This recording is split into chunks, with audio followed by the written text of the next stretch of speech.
Class 7। मैं आप लोगों को पहला लेसन, मैंने इससे पहले वाले लेक्चर में पहला लेसन आपको कराया था, पोषण की विधियाँ और प्रकार संश्लेषण।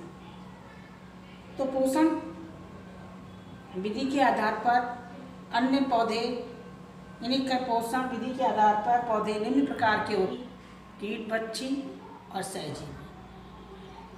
पोषण क्या है कि जितनी भी पेड़ पौधे हों या जीव भोजन के ऊपर निर्भर रहते हैं और भोजन से उन्हें ऊर्जा प्राप्त होती है, जिससे वो विभिन्न प्रकार के कार्यों को आसानी से करते हैं।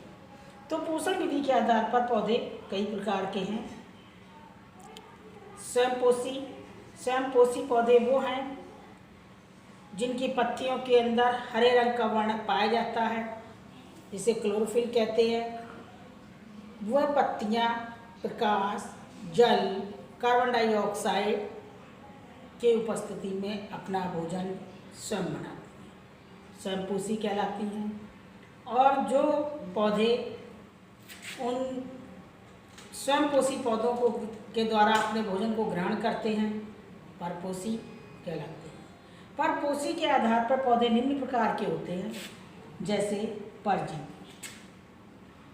कुछ पौधे अपने पोषण के लिए अन्य पौधों के ऊपर निर्भर रहते हैं, परजीवी कहलाते हैं, जैसे अमरबेल। अमरबेल क्या है कि एक रिबन की तरह पीले रंग की संरचना होती है।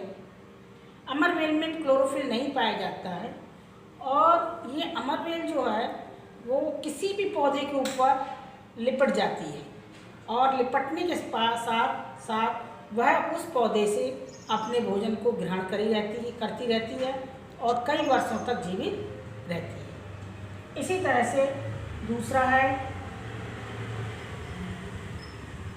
मृतजीवी। तो कुछ पौधे अपने भोजन के लिए सड़े गले मृत पौधों से अपने भोजन को ग्रहण करते हैं, जैसे मशरूम। तीसरा है कीट पक्षी पौधे। कुछ पौधे ऐसे होते हैं जो अपने भोजन के लिए छोटे छोटे सूक्ष्म कीटों के ऊपर निर्भर रहते हैं और उन कीटों के द्वारा ही अपने भोजन को ग्रहण करते हैं, कीट पक्षी पौधे कहलाते हैं, जैसे नेपेंथी, ड्रोसेरा। तो ये सब पौधे ऐसे हैं जो कीटों को ग्रहण करते हैं। इसके बाद है सहजीवी।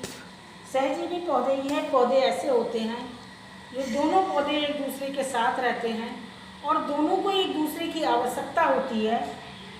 यह अपने आवास और भोजन एक दूसरे में बांटते हैं, जैसे सहजीवी पौधे कहलाते हैं, जैसे शैवाल और कवक। शैवाल के अंदर क्लोरोफिल पाया जाता है और कवक के अंदर पौष्टिक तत्व पाए जाते हैं। शैवाल अपने क्लोरोफिल को कवक को देता है, जिससे वह भोजन ग्रहण करता है और भोजन दोनों आपस में एक दूसरे के साथ साथ रहते हैं, एक दूसरे की आवश्यकताओं की पूर्ति करते हैं, सहजीवी कहलाते हैं, जैसे नाइट्रोजन। मृदा में पोषक तत्वों की पुनः पूर्ति। पौधे मिट्टी से खनिज तत्वों को अवशोषित करते हैं। पौधे जो होते हैं वो जड़ के द्वारा, क्योंकि पौधे की जड़ जो होती है वो ज़मीन के अंदर होती है, वो ज़मीन से यानी मिट्टी से खनिज तत्व और जल दोनों ही चीज़ों को अवशोषित करते हैं। अतः लगातार पौधे यदि ज़मीन से खनिज तत्वों को और जल को अवशोषित करते रहते हैं तो खनिज तत्वों की कमी, मिट्टी के अंदर खनिज तत्वों की कमी आ जाती है। उस कमी को पूरा करने के लिए खाद और उर्वरक का उपयोग किया जाता है। खाद और उर्वरक में अनेकों प्रकार के पोषक तत्व पाए जाते हैं, जैसे नाइट्रोजन, फास्फोरस, पोटेशियम। लगातार हम खेत में यदि फसल बोते रहते हैं और कटाई करते रहते हैं तो हमारी मिट्टी की उर्वरा शक्ति जो होती है वो एकदम समाप्त हो जाती है। अतः मिट्टी की उर्वरा शक्ति को बराबर बनाए रखने के लिए हम मिट्टी में हरी खाद जो होती है, जैसे फलीदार जो पौधे होते हैं उसके उन पौधों के ऊपर उनकी जड़ों से उसके ऊपर ट्रैक्टर चला देते हैं और उसको मिट्टी में हरे पौधों को मिट्टी में ही मिला देते हैं, जिससे कि हमारी हरी खाद तैयार हो जाती है। तो हम क्या करते हैं कि फसल कटाई करने के बाद मिट्टी में नाइट्रोजन की बहुत अधिक कमी हो जाती है, अतः इस कमी को पूरा करने के लिए हम लेग्यूमिनेसी कुल के पौधे फलीदार पौधों की जड़ों में गांठें पाई जाती हैं। इन गांठों के अंदर राइजोबियम नामक जीवाणु पाया जाता है। यह राइजोबियम नामक जीवाणु जो होता है वो नाइट्रोजन का स्थिरीकरण करता है और मिट्टी में नाइट्रोजन की कमी को पूरा करता है।